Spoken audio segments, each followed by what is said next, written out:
Yo, what is going on, everybody? Welcome back to yet another episode of Behind the Wheel on the Road, having some road sodas with Growth for Grief. I'm your host, Eric, and I am driving. Yeah, that's right, I am driving.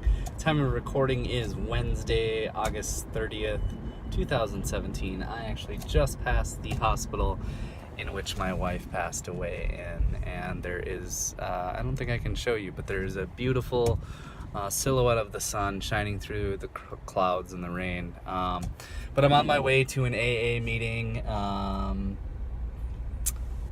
and I realized, God, it has been so long since I have made a video, and I think the last time I recorded was sometime in July, right after the 4th of July, and I think I had kicked my meds at that point. I was on Zoloft, which put me into a zombie-induced suicide, not actual suicide, but like a suicidal rage where I just didn't want to be here and was really considering the alternative.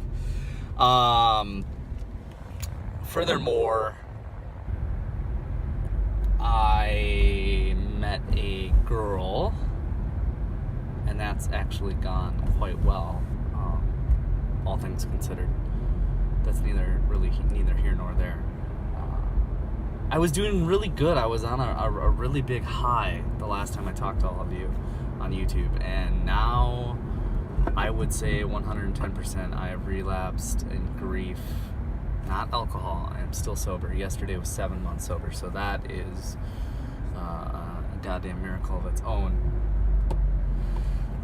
But my grief, I thought I was doing so good, and I was talking the talk, but I wasn't walking the walk. And that's kind of why I wanted to make this video, is because I'm actually going and walking the walk right now, and I'm going to a meeting, and I'm reaching out to mental health services to try to figure out how to treat what I'm not self-diagnosing myself, but you could almost put me in a category of PTSD, depression, anxiety, dissociative disorder. There's a multitude of different disorders and things that I kind of fit into. Bipolar disorder, there's, complicated grief, all the things I fit a little bit into. And so treating all of these different things is so much more than just going to counseling every 4 to 6 weeks and being on medications. In the Western world of mental health, it's treat and follow up, I guess, from what I gather. It's counseling, therapy, medication management. That's what the psychiatrist does, is they push the pills. It's their job. Don't hate them for it. The therapist listens, and they communicate, and they figure out a treatment plan or give you the tools to help treat yourself. So, long-winded story short, I got off the medications. I had intense panic and grief attacks right around 6 months without Jana. I was going to be going to Chicago on August 12th to see one of my favorite bands. I ended up calling those plans, a week before, canceled the hotel, was able to sell the tickets back. So no money lost, but I had to make a decision because August 12th was the due date of Zeus, my baby boy, who is not here. No one's here. And furthermore, from August 12th onward, I've turned 31 years of age. My birthday was August 26th. So that was another first for me, a first birthday without Jana, first birthday sober. So I wasn't out partying, I wasn't out getting shit-faced. But I've made it to this point, and I am at square one with everything. I'm medicated right now. I'm on Effexor, which is an SSNRI if you're Googling, and I am on Klonopin twice daily still, or as needed. I would be honest with you and say I feel like the medications are exacerbating my symptoms or making me a little bit more irritable and aware to what's triggering them. Triggers for me have been seeing moms and children in public, seeing families, happy families, seeing just how life just continues to go on as a trigger. Traffic right now, given the fact that I'm recording, is not causing me to rage, but I kind of want to rage. But I'm at a point where I don't trust my clinical team anymore. I have effectively fired my psychologist. I did that long ago. My therapist, I'm moving on from, kind of leaving him high and dry, which he's a great guy, but it's more of a me to you casual conversation type of, and he, in his defense, caught me on all my good days, never saw the bad days. But they're really bad right now. There's a string of days where I'm not going to the state fair. I canceled on the state fair for Jana's stepdad's birthday. We were gonna go day of, hours before. Can't go. You know what I did? I laid in bed. I took a giant nap, like a 3-hour nap. Woke up, thought everything would be better, thought I could go to the fair. Nope, wasn't better. So you know what I did? Went back to bed. Some days, those are the days that I have where I just have to succumb to the world and pull the blanket over my head and not exist. So, where we stand now today, this day, reaching out to a mental health care coordinator, if you will. I've looked into a new therapist who does EDMR. EDMR? No, that's the music. EDM. EMDR therapy. It's a eye disassociation realignment. I honestly don't even know what it is. I haven't even Googled it that much, but I know it is successful in treating millions and millions and millions of trauma patients who develop high anxiety and high depression and whatnot. So I'm going to try to start doing that weekly and see where we get. I'm going to finally start taking care of Eric, whether it's through monthly massages, get back on the I haven't been exercising. I've been eating like garbage. I'm sure all that doesn't help, but I haven't had the energy to cook. I still don't have the energy to cook. I don't want to cook. I just wish I could hire a personal chef, but obviously that doesn't happen.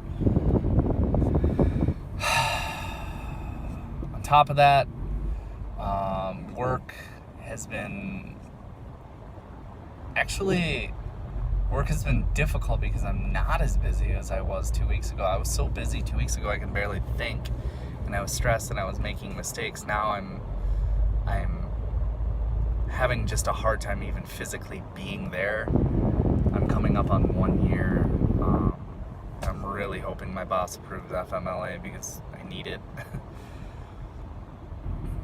But I have deactivated my Facebook. What else? A lot has changed. And this is word vomit. 8 minutes, 8.5 minutes, 9 minutes, 10 minutes of me just giving you life status update changes. It's taken me 7 months. It'll be 7 months on September 5th to fully come to grips with reality of Jana's not coming back, and I'm not a dad to any living children.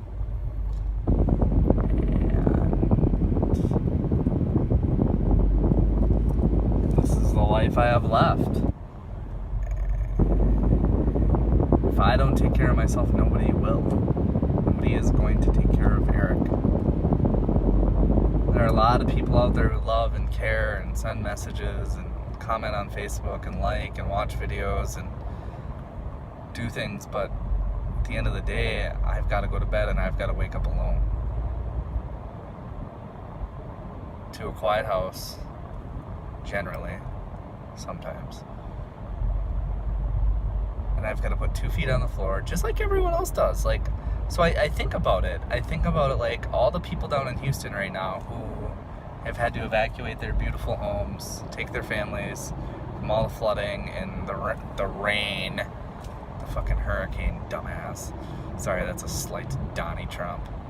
But no, the EPA, we shouldn't, it's just a natural disaster. I don't know, whatever. Side tangent, really, for real though, they lost everything. They have to literally, I was reading reports of they get a forbearance on their mortgage delay of payment. Like, why should they have to pay for anything that was destroyed? Maybe I misread it, but whatever. They lost everything, and maybe some of those who died, they really, really lost everything. I can imagine it because I'm living it, but not by the means of natural disaster, unless you consider a stroke that ruptured blood clots in the brain a natural disaster. Effectively, I guess it is a natural disaster. But I'm not going to keep you guys any longer because I don't even have the means to edit this video other than just posting it up. So I've gone through quite a bit of trying to find new addictions to fill a void. I'm buying and selling and trading back things, and